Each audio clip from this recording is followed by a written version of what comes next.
Oh, I missed. Yeah, how'd you miss your own hand? I don't know. It happens. That would hurt, too.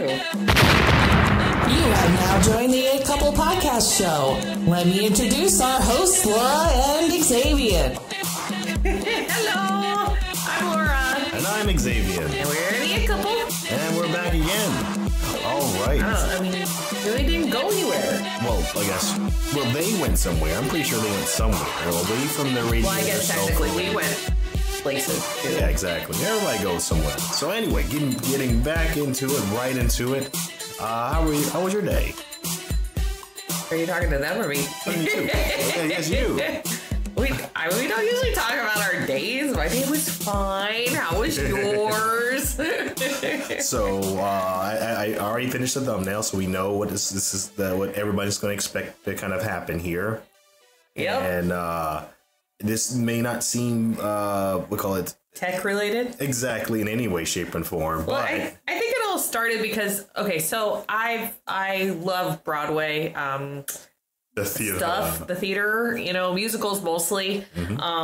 I have seen 2 shows on actual Broadway in New York, but that is it. I can't afford that kind of a trip. Okay, wait. Just to clarify, we mean like actual Broadway. We mean like at Broadway. Okay. Yeah, that's the thing. When you say Broadway, there are two terms. Two different kind of people that take it in different ways. One are people who will then be like, oh, New York City Broadway. And that is Broadway. And then there is Broadway as in pretty much every, musical if it's a play, it's Broadway. Yeah, exactly. Yeah, exactly. Yeah, so there are those, so I'm incorporating all of it. No, you're incorporating just the Broadway area because we've been to far more plays and stuff like that than the 2 you mentioned. I mean, it's all, this will be about all of it, really. I mean, okay. I'm talking about Broadway as in the whole scope of, musicals, play, live theater, all of it. Not just what actually happens on New York City, although we will focus on that a bit, too. But anyhow, so, I have loved that genre, I guess, for a long time. But it's hard for me to get access to that. Even when it comes to our local theater, it's expensive. Yeah. I mean, what was it like? I remember we went to go see, it was the one with the witch. Wicked. And I believe those tickets were like, I would say $600. Oh, no, they weren't that much. But I think for the 2 of us to go to it, it was like $300 total. Oh, yeah, exactly. And at that time, that was it's at this time it's still a lot of money. It's still a lot of money. Yeah, $300. I mean, there goes. There's probably a console, used console. I mean, you can get cheaper seats than that, but I don't want to be up in like the nosebleed section or something. Oh, I see. The riff-raff section. You don't want to be in that area. I mean, there are some things I'm okay with from up there, but then there's others. So it's like I need some binoculars. Anyhow, So yeah, what's been happening lately, so I try to watch, stay up to date on all that. And I try very, very hard not to go and search on YouTube for the ones that I know were pirated illegally from Broadway. Because they exist. Well, no, they're there. Yeah. I'm saying that we know they exist. Yes. Yeah. No. I mean, for the most part, yeah. It's a huge thing that's been going on lately, and I don't like it that it happens. But I understand why it's happening. Exactly. It's like even when I was in the military and I was in Korea, the way that we got movies there, were by going to a bootleg store. They literally had a store that was like Blockbuster, but they were all bootlegged DVDs. Yeah, I do. And that was my only way to really watch movies that were in the movie theaters in the U.S. I couldn't watch them any other way. They had a small theater on base, but it didn't show much. Yeah. And, well, that's the kind of going back to the topic. So here's what's going on from my understanding of the community. Mm-hmm. Okay, so we have all these theatrical shows, and if you anywhere around the U.S., the chances are you're not 10 minutes away from the theater. So when shows come out that you're interested, it's a little bit out of your what do you call it?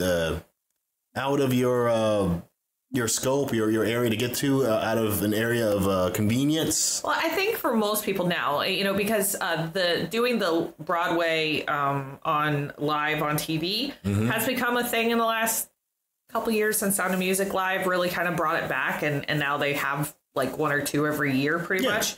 Bringing more viewers than you would get in a theater ever. Yeah. So these are people who would probably love to be able to watch or go see Broadway, and they probably go to the ones that come on tour in their neighboring area if they have that access, because not everywhere does. So these are people that are now, this is their only way to get it. Honestly, they're not great options that they're getting. Exactly. So I'm just imagining there's someone out there. Let's say you live in, and I don't know if there's, and I'm just naming a place, so don't get mad at me. Let's say you live in Louisiana. You live in Louisiana, but you like the theater. There's not much offering for a theater, maybe Mardi Gras. But there's not much else out there, but you can finally see that they have this play that you can see on TV, and well, I've never been to one of those. And we're it's 2019 now. Why aren't we seeing more? There should be almost a subgenre, because there's tons and tons of plays out there. Yeah, and the thing is, there are so many that I see. You have Netflix, Hulu, of course YouTube, which is where things kind of get pirated off to. But well, and the thing is, you see all sorts of, and cable and a lot of shows have been very slow to move to that section, but even they're starting to. Disney's getting a streaming service. HBO has their streaming service. Like all these places now have their streaming services that then maybe connect with Netflix and or Hulu or Amazon or whatever. Because they're seeing that this is the way the trend is going. No longer do we go get our DVDs from Blockbuster. No longer do we even always go to movie theaters. Eventually, movie theaters are probably going to kick it. Probably not for a while. But I think that the movie theaters will evolve. I think they have room to evolve. They have to. Yeah. And really, we have in where we live in Tampa, we have some that I think will actually stick around for a while, where you can dine and watch. Exactly. That's the new thing, really. Well, we can get back to that later. I want to talk more about that later. But anyhow, so what we know with any kind of as things improve, as technology gets better, as, whatever, as society changes, businesses have to change with it, and so far what I've seen with the Broadway community as a whole, or, there are bits and pieces that are a little bit more experimental than others, but as a whole, they're very slow to adapt to that. Would you say it's fair that what it appears what appears from your perspective is that theater wants to only be able to make money off of people coming to the theater? No, if they thought they could make money other ways, they would do it. Okay. I think the issue is they're scared to try it. I think there are probably people, and they call them, theater purists or Broadway purists, I think is what the term is. Purists of it. Yeah. Goodness, those are the ones that Broadway should only be a live experience. As I said, a Broadway purist sounds like a snob of a snob. It's like it's what a snob. They're the rich people. Exactly. Or they're the ones that live in New York or whatever. I don't know. It's hard. I think the other thing is the other issue that comes into play with this too, from what I've read, is there's also the contract issues too. Mm-hmm. If they start having to stream it or create these or record it or whatever, then all of a sudden they have to probably pay their actors and actresses more money, and when they're not sure if it's something they'll make money off of, they don't want to do that. So that's where some of the issues come into play. But honestly, I think that it sounds like a bad excuse. Yeah, I mean, it's like if we never took a risk, we would never get any of the rewards that we have now. We would never leave the horse in the carriage. Yeah, right. Exactly. Oh my goodness, like putting gasoline into a moving vehicle, and you're going to sit me right next to it. Yeah, that sounds dangerous if you say it out loud like that. But now we do it every day, and without that technology, we couldn't move. We couldn't really get anywhere or meet other people. Yeah, I mean, I think there's a lot of people that they're missing out on, and I mean, Netflix, Amazon, Hulu, they've all shown that streaming can be extremely profitable. Okay, let me play devil's advocate. Let me first talk correctly. Okay, playing devil's advocate here. I could see the one obvious thing that could be very fearful for people who are in the theater is, well, if people can just watch it on TV, why will they ever come to the theater? Well, because it's a completely different experience. I mean, if we could just stream movies on our TV, why would we go to a movie theater to see them? I mean, this day and age, you don't even really, you don't even have to go see it, when it first comes out. A lot of times you can get access to it on your TV when it's out in theaters, like, why go see it then, in theaters? And I guess even the theaters did put like a little point. I think because they had a fear too. Remember, you've been to the theaters. I think most people who are old enough to be in this podcast have seen a theater commercial when there had this. It was this like epic scene, or whatever, and they're pulling away, and there's this guy holding a cell phone, and then there was like some kind of text like, you should experience this like this. You should experience it on the big screen. But like, it's a different dynamic, it's a different experience. Even using your cell phone is a different experience than using your TV. You're laying in your bed, you're tired, just want to see what's going on. You can, hold your cell phone for a little bit. That's a different experience. Sitting down, eating food, now it's your living room. Actually, going to the movie theater and seeing it on a big screen, you're going there for the environment as well as you're going there for seeing the movies. There are some movies that I don't think are worthy enough to see them in theaters ever. They are at home, watch movies. Yeah, for the price of to see. And I mean, it's nowhere near the amount that it costs to go see a Broadway musical or anything like that. But even going to see a movie in the theaters, I'm like, I will only save it for like big action things like, Captain Marvel or, the Endgame and all that. Like, those are ones I want to see in theater. Well, there's documentaries. I enjoy watching like documentaries while, on my phone.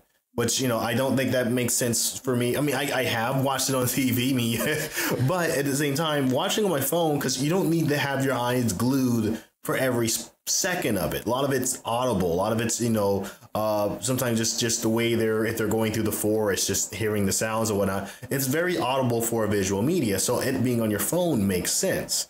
So I do think that people will still go to the theater because theater offers a lot more. Yeah, I think it's silly to like make that statement because I mean there are a lot of movies out now that Chicago you can still go see going around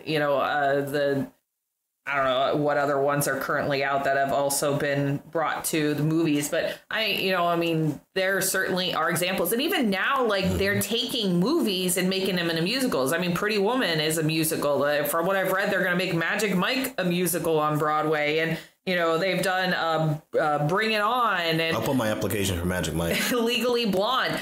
All these like movies that or movies that were Hollywood were then brought to Broadway. So if they're willing to do it that way and people still go see them even though they've already seen the movie, they're getting a different experience. That's what they want. They want that different experience. They want to see it in different ways. But there are also a whole lot of people who can't even they don't have that option.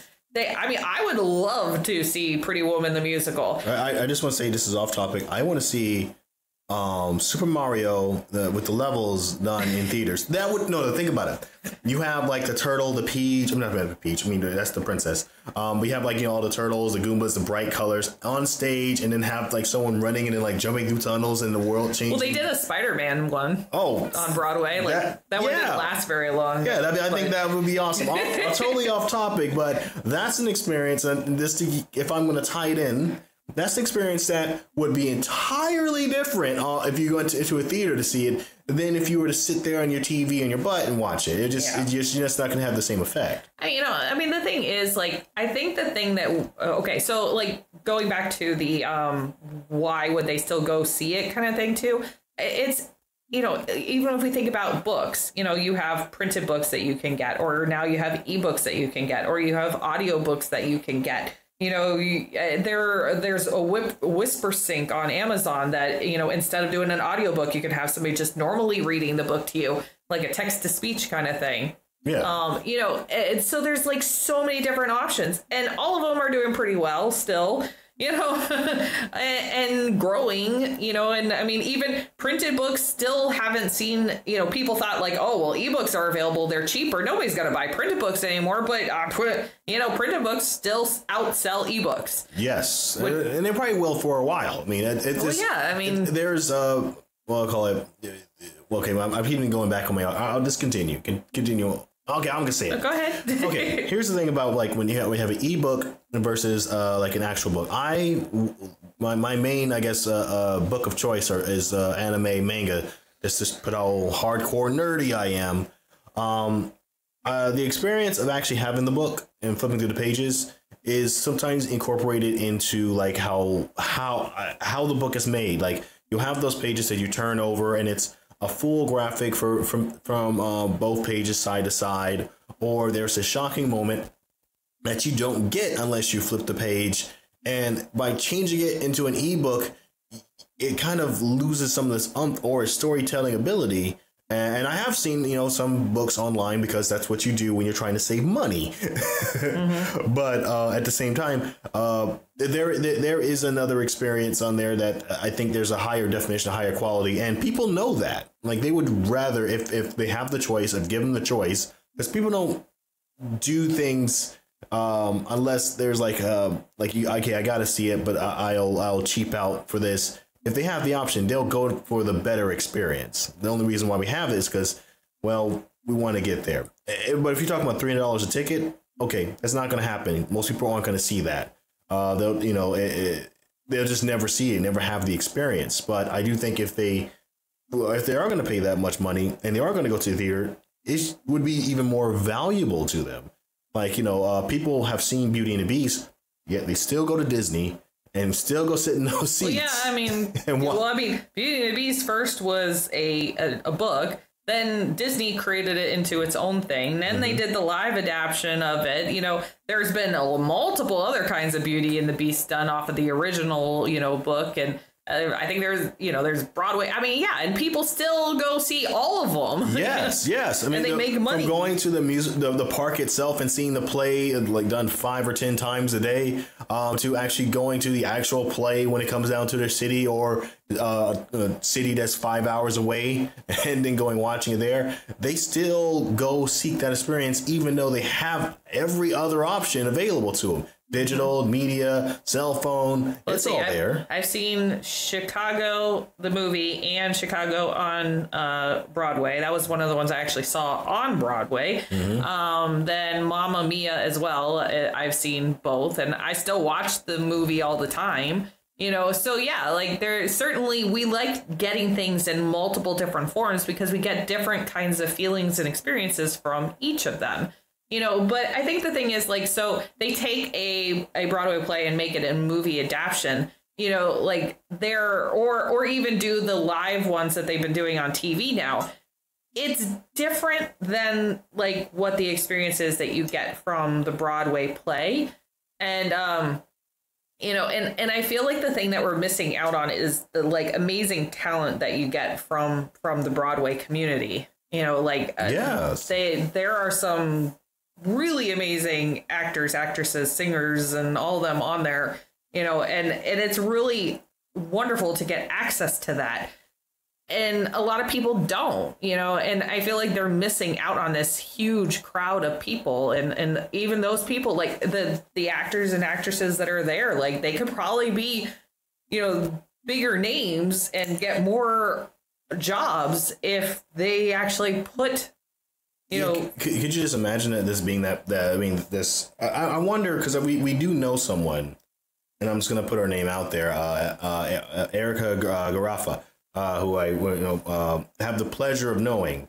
Eventually I want to get her opinion on this, but I can just imagine just you doing what you've been doing. You're in theater now. You've done a few plays, and actually having that exposure from just maybe those few hundred, if you have a few hundred people in the room, to getting to a few thousands or a few million, 100,000, if maybe more realistic, depending on what platform you're on. But that is good exposure. If people really like or love what happened there, or they can really pick apart, even like the, Well, I guess we could take it this way too. Like if you're going that route, think about, the royal family in England or whatever, all of their stuff used to be very private. And then for Queen Elizabeth's, coronation, they did a live television adaptation of it. And yet their streets to this day for their weddings, whatever, even though it's televised and you can watch it on TV, there's still a whole bunch of people waiting out there, and they're not even watching it. They're out in the streets. I think what it is it's a knee-jerk. People who watch the Super Bowl. And they're having their biggest numbers as far as people watching. They're breaking records now that they didn't break before. And the funny thing is, I think is exposure. You can only fit so many people in the arena. Yes. And I think the part of their fear is they believe that if it gets out there, then why come? Yeah. And a lot of people make excuses for that reason of, if they can do it this way, why come? Like, no, you got to look at it this way. Because they see it, that's why they will come. Yeah, you might actually have more people who could afford it, who just never really thought it was for them, and so they're not going to make that kind of a trip or spend that kind of money to go do it. Yeah, exactly. And all of a sudden they see a live thing of it, and they're like, oh wow, I want to go see that in person. And a lot of times they have this idea of what they're going to see in their heads already, so they've already kind of played it out. They could be totally wrong and blown away. I can say I had I was guilty of that when I went to go see the Wicked. Oh yes, Wicked. Man, I remember, I felt like I was dragging him there. Shane and Ball, he was so, I'm doing this because I love you, honey. You know what? I'm going to put it this way. That's not untrue. I know. I felt it. I was like, oh, my God, I cannot believe I'm going to see that. Because I've been hearing the songs. Yep. I had the soundtrack playing constantly. It wasn't just you too. When I was working before, some of the ladies, they would play the music. I can't even really think of the words of it, but it was over and over again. I was just constantly hearing the music. It's fine. I'm already know what's going to happen. I've listened to all the songs consecutively. There's nothing that's going to surprise me. I go through. I'm blown away. This is actually amazing. And it's how do I now convince people that this was good? Because they're going to be like me. And I'm and that's why I think when it's we important. went to see Beauty and the Beast on the tour, the Broadway tour that they did in our area too. Both you and I were Beauty and the Beast is my favorite Disney movie. That was the one I was actually thinking about before we started this. Oh, okay. But yes, you were right. So Wicked was nervous about that. Yes. But it was. Lumiere, oh my God, he stole the show. I want to find his name. I wish I had the name of the actual actor. But I have no idea. But the guy from the play, way better than the movie was. He just rocked it, and the rest of the play was definitely good. I liked it better than the movie. The play was definitely above the movie. Oh, the live adaptation, and for me, maybe not as good as the actual cartoon movie, but Lumiere, he was better than everything. I would just watch him play Lumiere for anything, any odd situation. Lumiere goes to his first job after being cured. I want to watch that movie. That with that same actor. But an experience I wouldn't get. That actor who I really like, who played that part, I would have never saw. And maybe other people, I'm not sure where he is in there. Maybe he's doing very well for himself. But I would have a hard time imagine he wouldn't be doing much better if he didn't have the exposure of, hey, we're recording this for Netflix, or we're recording this for whatever. And then other people who are in other positions can see that talent as well. And he could gain a following. And I think that some of the fear of maybe people won't come because they got it somewhere else, will be dwarfed by people see it, now they want to come. Yeah. Yeah, you know, and okay, so this, for me, I guess this whole thought about this conversation and stuff like that started when I've been warring with getting it's called Broadway HD, and I wasn't sure if it was worth, you know, paying the $9 a month for the streaming service. But I finally was like, all right, they have enough on there that I was like, all right, I'm interested. I want to watch it. So I went into it. Oh, and let me say this. Maybe we can say this together. Not sponsored. But anyhow, so yeah, I went on there, and you know, the stuff that they have recordings of the actual Broadway plays. Most of them were done, you know, at the very end. That's about the only time that they do it, is like when they have nothing left to lose because they're closing. So they'll do like they'll record the last show. That way they don't have the chance of losing out on seats. So people who would have seen it on TV decide like, hey, I'm not going to go see it there, kind of thing. So they don't have that possibility of that happening. Okay, so just to clarify too, this is basically like, okay, so they've already done all the shows. All the shows are done. They're not making any more shows. Yeah. So in order just to make any ends meet, they record afterwards. Everybody makes their money. Or the other kind that they do is like, you know, if there's an anniversary kind of where they're bringing back some of the old, you know, cast from before, then they'll record those kind of things too. And special occasions, events, concerts, those kind of things. They don't feel like they're going to lose out so much on that. But, you know, for like current on Broadway ones, they don't tend to record those kind and make them available on there, at least not from what I've seen. So anyhow, so yeah, no, it's Well, let me go ahead and put this out there. We was talking about something. We were talking for a little bit, and we had a little glitch in there. So you may have was wondering what happened with the sound there for a second. Mike just went out. We picked it back up. So I'm gonna try to regurgitate what I was talking when nothing was recording. But one of my main points I was coming up towards was that me and you have seen a lot of different types of plays out there. Yep. There was one called Groove where it was like a hip hop dancing, pop locking play. There was 3 different Disney movies: Lion King, Beauty and the Beast, Little Mermaid. All 3 entirely different experiences. We saw, of course, Wicked, Love Never Dies, the Phantom Opera. Yep. And what I find is that all these movies, if plus more, yeah, exactly, plus more, they don't fit in the same category. Just if they're on TV, they would be in different genres. But since they're in theater, they all kind of get wrapped into the genre in theater. Kind of like how gamers get all wrapped into being called gamers when they're not all alike whatsoever. Yeah. And I think that if this was to come out in a broader scope or put out to Hulu, whatever, their own thing, like the HD, is it Broadway HD that was called? Yes. If that came out on their own platform, in order for people to find what they need, they have their own platform.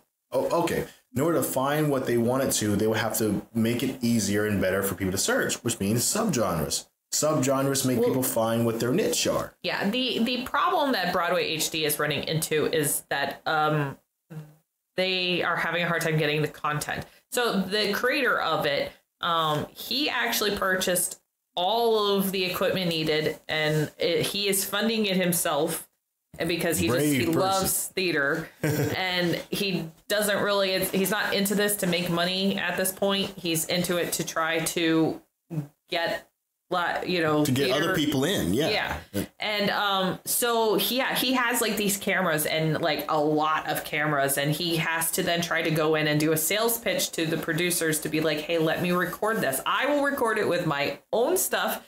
You guys do what you normally do. We'll work, we'll have to make some minor adjustments, probably not adjustments, but like lighting things and stuff like that, because some things don't show up very well on it. But still, like, for the most part, I mean, they have like multiple at like different angles, different areas, so that he can then splice it all together and get the best kind of, not exactly the same that you would if you were sitting there, but it has to be visually entertaining. There has to be a reason. One. Exactly. Yeah. But he, and he has a lot of experience apparently with doing movie, kind of productions, and apparently also a lot of experience with Broadway productions. And so he has like a great background for it, but he's having a hard time getting people to agree to let him do this. And so it's all about like that Broadway, the Broadway community is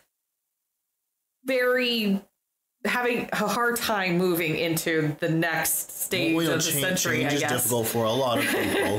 well, here's the thing. There's this word that gets thrown around a lot, and there's sometimes where it's there for good reason, but a lot of times I do think that each time it's brought up, it should be argued whether or not it is still a good reason, and that is the word tradition. Yeah. As we get older, that we there are traditions that we have and keep, but in a way, I like to think that you should always continue to change. Even your traditions, they should evolve along with everything else in this world. What's that one term? A rolling stone grows no moss. Well, that's because it keeps changing in one direction or the other. Yeah, I mean, the thing is, if we never changed things, I mean, good gracious, we'd be like cavemen. We'd be miserable. I mean, I don't think you should hinder progress if this is something going somewhere, and maybe this won't be like it used to be, but that's the point. Yeah, I mean, if we kept things the way they were, we wouldn't have this Marvel universe that's been going on for 10 years now. Yeah. I wanted to have a separate rant session, and maybe I'll do it as a bonus. And I guess not really a rant session, because I actually find it understandable. There was this thing that happened on HBO. Bill Murray. Is it Bill Murray? I think it's Bill Murray. Anyway, on there he was talking about like the people, Stan Lee. He did this thing a while back. A lot of people were reasonably annoyed about it with his comments, but basically he was saying is that people who read comics and play video games as an adults are like whiny babies and stuff like that and need to be adults. And like, no, that's the new form of being an adult. That's why games have more blood than they ever had before. That's why there's true drama in some of your comic movies. In fact, I would dare to say, if you tried to kind of do what he was saying in there, is like, these are for kids.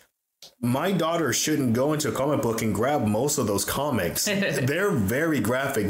Batman has some of the most bloodiest stuff out there. Spider-Man, there's a lot of death and cruelty in those comics. These are adult comics. These are not for kids. And Broadway is kind of notorious for that too. They like to break those kind of boundaries sometimes too. Even Rent, Rent just had their live-ish version on TV, and I was quite surprised at the things that they kept on there. Rent is kind of about the AIDS time frame in New York City when it was at its peak, I guess, in the 90s and stuff, and they talk about some stuff in there that it's hopefully they put a PG-13 R rating on this. Made you blush a little bit? There's that. No. I mean, I've seen Rent and stuff, so no, it's just that for kids, hopefully parents weren't letting their kids watch this. Or pulling what happened with Deadpool, which I'm pretty sure a lot of people heard about it. Ooh, Deadpool, it's for kids, and this is serious. Okay. A lot of moms, saw Deadpool. Kids I heard about this. Yeah, and they actually brought them to Deadpool, and then they complained. Yeah. And then they learned. It had an R rating on it. Which is kind of why eventually, maybe as a bonus content, I'll have a very short, maybe less than 10-minute rant session about that. I mean, for me, going back to the change for Broadway, right now they're seems to be having a hard time with this whole tech thing. And they have a lot of issues with people using their phones and recording, while they're in there, and those kind of things are never really going to fully go away. But I think they're there more because there are people who want to watch it, and they know that there's a demand for it. Mm-hmm. So if you give these people that demand and you give them the option to watch it, I mean, like the pirate recordings on Game of Thrones went down some when the HBO finally made it a streaming service available for it. Yeah. Not fully, but it did go. Pirating music when Spotify released their, I mean, there's a lot more people going into Spotify, buying the license so they can stream whatever they want to. That brought down people just kind of looking for music and then copying and putting on an MP3 because it was way easier to do that. You have to find a solution that works, that's easier, and people won't take it. And there was a really good argument for a lot of people is okay, so I have to go there, buy the CD for the one artist that I really like, then I have to download this and put this there, and if for some reason I don't have this, it becomes a really big organized mess. So it's easier just to take it, put it into your own your own MP3 player and carry it around. Then finally comes Spotify, like, hey, you don't have to do that. You can just create your playlist, just sign up with us, and you can take it wherever you go. That beat everything. Yep. Totally knocked it out the park. Yeah, but I think the thing is, like, the Broadway community talks about, like, wanting to at least the purists talk about like wanting to keep it as is and not change it and be about live production. But if theater never changed, men would still be playing all the parts. In certain countries. Oh, was it all countries that way? I think so. Yeah, I thought it was in certain countries. I'm not a history buff. I'm not a history buff. I don't know. All I know is that was kind of a thing for a while.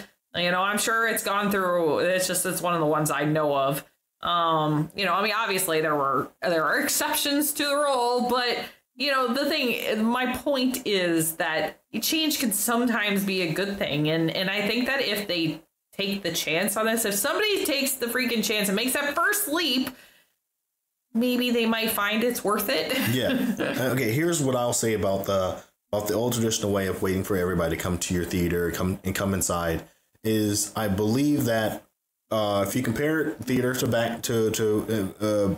back in its day to now, and I could be off on this because I'm kind of picturing that maybe I could be wrong before I even finish this sentence, but you probably could have the theater full of let's say like 200 people, and that would pay everybody off pretty well.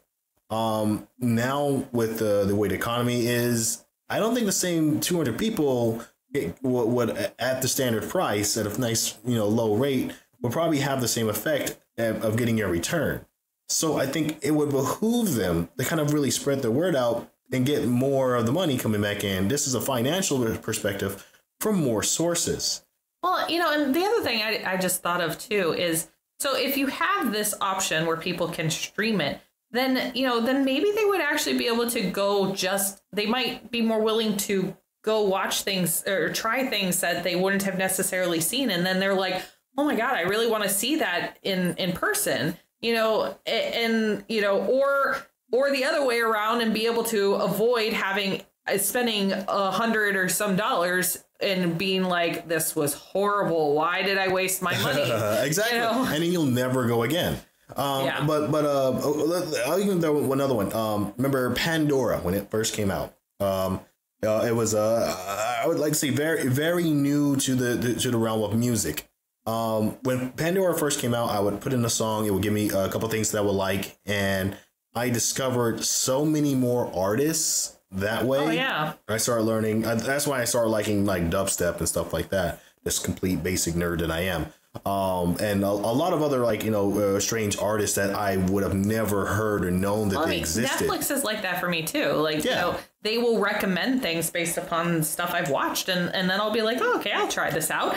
And I mean, I will watch things that I never would have thought about watching before. Cable news cable TV that didn't do that. Radio didn't do that. it's really the only platform that really gets you to experiment in other areas, which is probably why like it will behoove them to really, I would say definitely take a brave leap, go into this direction.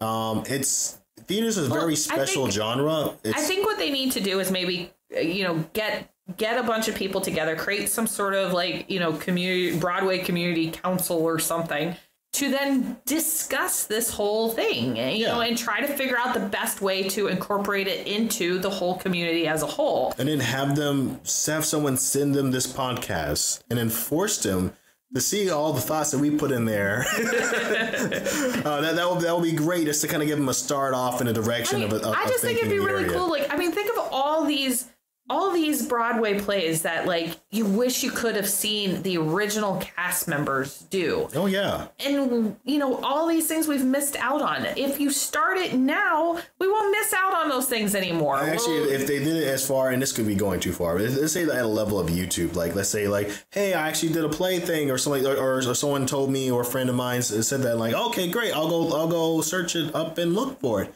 I can do that. I can't do that now. Well, they don't necessarily even need to make it.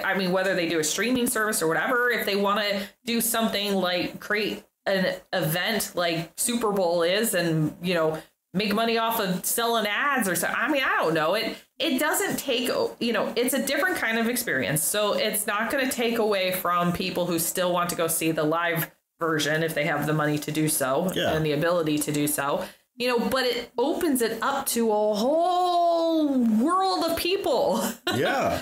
A whole world. Even think about all the people that are over in Europe who would love to see the stuff that's in the U.S. or vice versa. We do our plays differently, our musicals differently in every country, and yet we can't watch them. Or if you do watch them, like there's this one that my sister loves. It's like the vampires one or something. I don't know. And it's in German, and she can't understand it. It's like, so wouldn't it be cool to be able to like have that turn on Google Translate and put subtitles under it or something like that? But instead you have to go try to watch some like version on YouTube that's horribly done. And well, I guess for this, what we're looking at is we're not simply pleading for like, it's something that will be good for the genre as a whole, not just for we call it for people who just want to have the service. We would enjoy it. We have technology. Yeah. You use technology on your Broadway play. You have lights and amazing sort of things, sets, all these wonderful things that technology. Even like technology has helped with costume changes and stuff like that. They can get out of their outfits so much easier and get new outfits on so much easier because of changing the way that was done. Change is not a bad thing. Here's what I think. Like, one, I do think if they went in this direction, this could be like a really, really big thing. Like, this just like a real, I guess like a new genre coming in on any platform. Just imagine adding theater, and just imagine having a tab inside of name your platform, Hulu or whatever, Netflix, and it just says theater, YouTube theater. How many people will go there? How many more people, subscribers would this? Musicals used to be a very small kind of genre, but it's been growing a lot bigger lately. We've had The Greatest Showman. They came out, Greatest Showman. Mamma Mia 1 and 2, and all the live adaptions now. They did Disney Cinderella. They didn't do singing, and they learned from their mistake and did Beauty and the Beast singing, and Aladdin will, I think, be singing, and all these other ones that they're going to be doing. Lion King is, I think they're going to be singing. Yes, they are. That'll be interesting because I already know like there's some of the actors listed there, and Zazu. I think it's gonna. I'm looking forward to see what Zazu does. So I really think. Even you have Fox and NBC warring with each other over the live Broadway things that nobody's really done tremendously, but I have enjoyed watching most of them. I've tried watching some of them and haven't finished them, but and I'm just gonna say that because I think this, and I think it may not be a very light statement, but I do feel like what it comes down to the argument is, why aren't these kids liking watching the things that I like the way I watched it? Yeah. Which I think that's kind of it. Like, that's because we have other options. We well, I know we're ruining everything. I mean, you know, all these, you know, the thing is, it's not that, you know, that we're ending restaurants or we're ending these things. The thing is, there are some businesses that are flourishing, you know, that have grown tremendously because they've adapted, they've changed. And then there's others that have become extinct, like Blockbuster. You know? Really good example. I'm not sure if anybody knew this, but you know, they had a chance to buy Netflix. Yes, I know. And I think that's a big mistake on their part. Just like, let's let that sink in. Theater, you have the chance to buy Netflix. Don't pass this one up. I mean, like, I really think that they would be a huge. I can just imagine just having to tab theater on any of these platforms. Put it on freaking Facebook. Just put theater there. Watch what happens. It would a live theater, or, you know, like the actual, you know, I mean, it's just, it's not about adapting it to a musical movie or anything like that. It's about finding a way to actually record the specific, you know, play or musical that is happening on that stage in New York Broadway or wherever, you know, the big stuff is going on, you know. I mean, even if you do the previews, you don't even have to do it when it gets onto Broadway. When you're testing it out in previews, do that, and I bet you people would really like that too. Yeah, exactly. If you want to start there. Oh, there you go. Well, why when everybody's messing up? This is when we're trying it out. You know, and people, I feel like that might be a good way to test out and to see if this would be even worth it. And then if they find out like, oh, hey, people actually want to watch this stuff, you know, then maybe they'll actually go to the once it's been perfected. Yeah. I do think that in a way there are probably a lot of minds that would need to be convinced. But recently there was that thing that happened over in Birmingham, in Alabama, where a certain YouTuber who is a guy who wears makeup and looks fabulous. Does makeup tutorials. Had 8,000 people coming into a mall all to see him. And on the headlines was unknown person, unknown this, unknown that. And it's just like, I think that just because you don't know him doesn't mean it's unknown. Exactly. Just because you don't think this is going to be that big doesn't mean it's going to be that big. I think that there's a lot of theater people that maybe what's the right word? Underestimating what potential interest does lie in there. And if they tapped into the net. When Hugh Jackman shows up somewhere, that he gets 8,000 people that show up. That's funny. He must go somewhere. He must go to a mall every now and then. But he doesn't necessarily announce it. Hugh Jackman goes to the mall. It's just a mall, Hugh Jackman. I mean, it's like, they're the ones that have like paparazzi following them around, but like these were fans, you know. 8,000 people. That's insane, and everybody is saying that, and like, oh, who is this? Who is this? And like, that's what you don't know. That's what you don't see. This is the community you're missing out on. Exactly. Everybody's saying that we call these kids are ruining everything. Like, no, you're just missing everything. Yeah. And I think we're coming to the end of this. Yep. Thank you so much for listening to this far in. We have many more new things. If you listen to this far, so let's I'm just gonna throw this at you. So I'm working on the website, making some changes, doing some branding. I recently got a little added piece to my computer, and we're going to actually be experimenting with... It was his birthday present. Yes. And we're going to be experimenting, putting ourselves out on Twitch as our individual alter egos. Yeah. I already have mine. Mine's is basically Xavian, spelled with a Z and an I in the front for some strange reason. It will have material that is more akin to those bonus like the bonus episode with where I had a lot of random people on there. So a lot of similar material of that nature, and some, be playing a video game or two. I do want to stick to talking to people. That's kind of what I really like, and keep that going. But that's what you'll expect to see from me on my end. We're still working on mine. Yes, we are. I take a little longer to do that kind of stuff. But I do foresee, Allure would probably be more towards the horror genre. Yes. Probably. Eventually, one day, we'll see if I can play it without screaming too much.